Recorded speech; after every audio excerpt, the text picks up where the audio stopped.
Hi, I'm Bart Hanson. I'm the owner and operator of CrushLivePoker.com. The following hand comes from our call-in show that we record at 4:45 p.m. Pacific Time every Monday.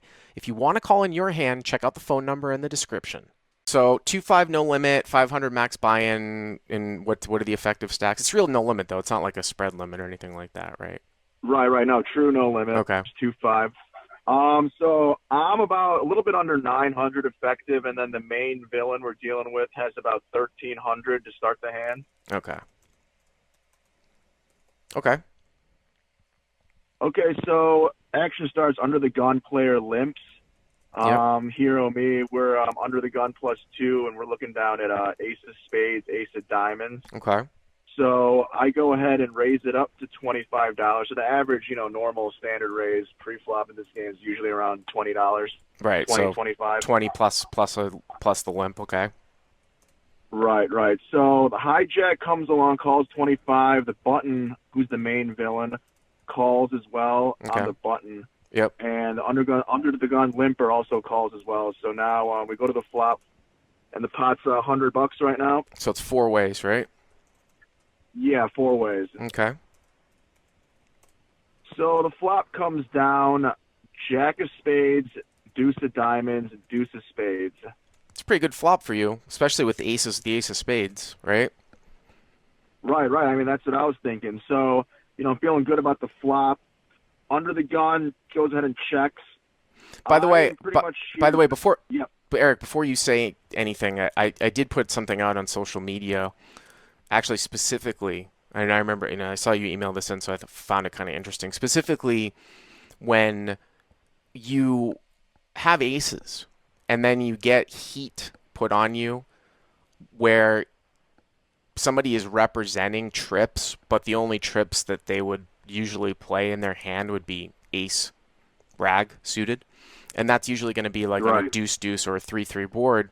There's an interesting technique is to actually look at the suits of your aces. So given the assumption that someone's only going to play suited aces, right? If you look at the Uh, suit on the board and you look at the suits of your aces, you can figure out how many suited ace deuces are left. Now, you actually have the worst aces for this because if it's jack of spades, deuce of diamonds, deuce of spades, then someone can have ace of hearts, deuce of hearts, and ace of hearts, deuce of clubs. If you had the opposite aces, if you had ace of hearts, ace of clubs, then there would be no possible ace deuce that's out there. Here there are two. Just right. a little something. So okay, so jack Right. deuce deuce. Yeah. Yep.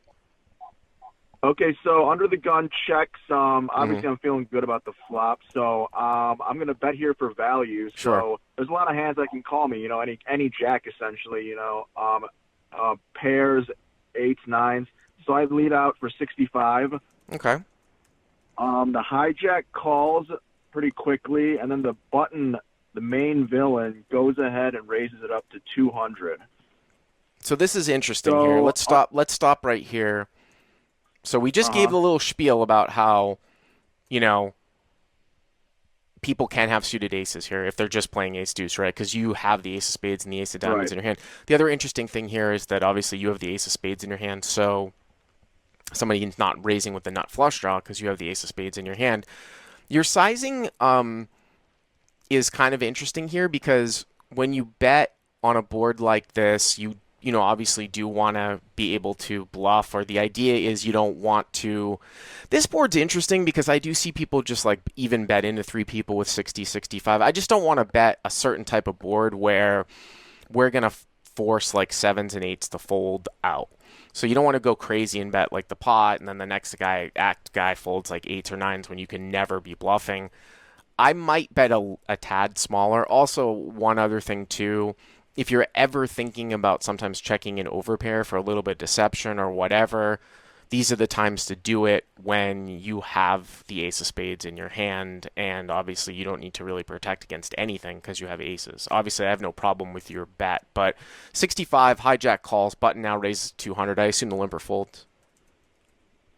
Yeah, limper folds. And just a little background info. So the main villain, the button, first time playing with them, so I don't have too much info on him, but we were involved in this interesting hand about like an hour earlier where he four-bet me when I three-bet his raise, and then he just calls a five-bet shove by me for about 80 big blinds with 5-6 suited. So Well, I that's mean, just the that's type of player we're obviously dealing with here. right. That's pretty suspect. But remember, though, you're dealing in a multi-way pot here with a guy that's already called. So I don't necessarily know if we can directly correlate. But I mean, I understand the history, but sometimes people try to like fit these types of histories into like future hands where the Right, situation is entirely different. I mean, listen, you don't have anything but to do here but call. I mean, it's obviously a right, slam dunk call now.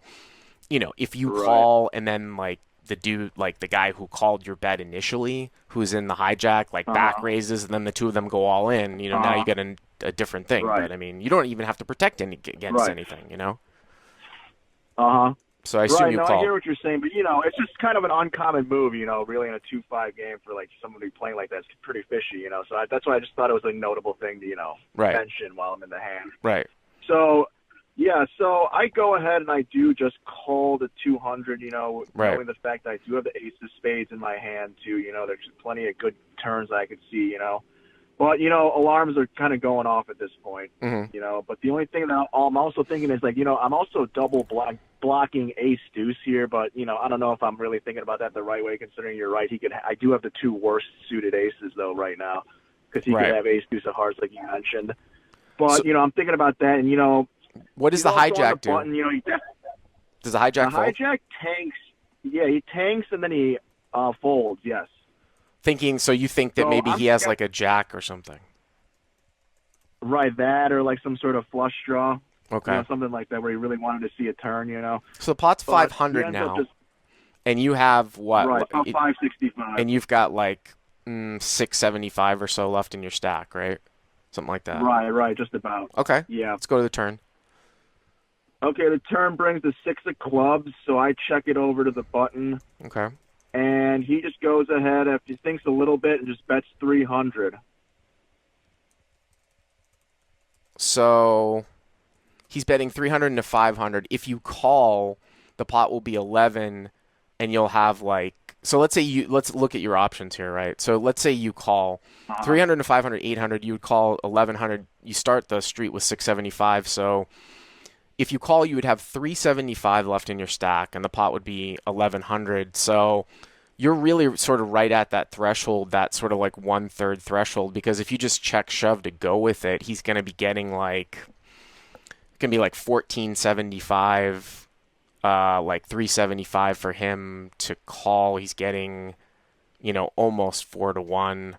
Um, I think it's probably very close. Right, I think it's close, but I think if you decide to go with it, then I would just check shove. Because I just don't, I don't know if I right, don't know if I can see myself calling and then folding on the river. I mean also too, exactly. like, do you think this is the type of guy that's so wide that he's playing like 5 deuce and 4 deuce suited and things like that? See, I mean, he definitely could, but I could also see him just really thinking his single jack is good here, really, and just going for.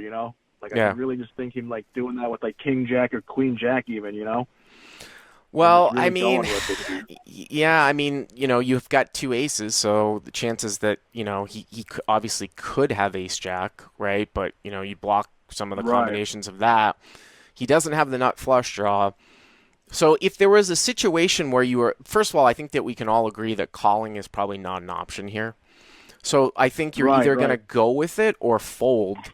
And I'm not saying fold, I'm Right. just pointing out that you literally have, if you were to pick a combination of different factors with the suits of your hand and what's on the board, you have the Uh-huh. worst case scenario in the sense that all the ace deuce Right. suiteds are live and you also block the nut flush draw. So Right. how many combinations are you going to, let's say that you're in this spot 8 times and you're going to fold like one of them. This might be the one that you do because you're in the absolute worst spot here because the guy can't have the nut flush draw and he has all the ace deuces. Right. I can't Because tell I have the you, ace of spades in my hand. yeah, I can't tell you whether or not you're going to necessarily just go with it or fold, but I do think those are the two viable options. It's probably going to be pretty player dependent. I mean, this is just one of these things where you got to look at game flow, you got to look at the player. Right. And, in some cases, it would be a disaster to fold. In some cases, it would be a Uh-huh. disaster to call. You know what I mean? It's just, Uh-huh. it is what it is. Right. What did you end up doing? Right. I mean, Yeah, that's exactly how I thought about it, because I mean, if he had queens or kings, like I would have heard about it pre-flop. So I put those out of his range. Like he's not going to be doing this with eights, nines, tens. He might do it with a jack, and either that or he has a deuce, and I'm blocking the most common one, ace deuce, even though the suited ace deuce of hearts is still available. I didn't really think about it in the moment Uh-huh. that deeply. Yeah. What you're saying was right, but I thought about all these things then. I mean, I guess the way I thought, I was okay with how I thought about it but then I think I might have put too much weight on how his image was and how I'd seen him play and the big hand I was involved with him. So I was like, kind of leveled myself into being like, he could be doing this with a jack or just a spade draw easily in my Right. mind. So did you Even check? though all the betting patterns So were screaming that he had a big hand. did you check shove all in or what? Yeah, I ended up just shoving all in on And the he has a turn. deuce. And he called with the ace deuce of hearts. Okay. I mean, again, like I said, it's just one of these things where if you're gonna be in a situation that's very close, there are some other factors based upon the suits of your hands and the blockers. I know it's the blockers is like people are like fed up with blockers because people take it to an extent, but this is Right. one where it's like close. So you look at all those factors, and you might fold 1 out of 6 times, 1 out of 8 times. This might be the one to do it because of the characteristics of the hand and what you're holding. But thanks for the call. I appreciate it. Hey guys, if you like what you've seen here, please click on the subscribe button and you'll get notified every time we put up a new video. And if you want to check out crushlivepoker.com for the first month free, use the code YTA200. Click on the link right there.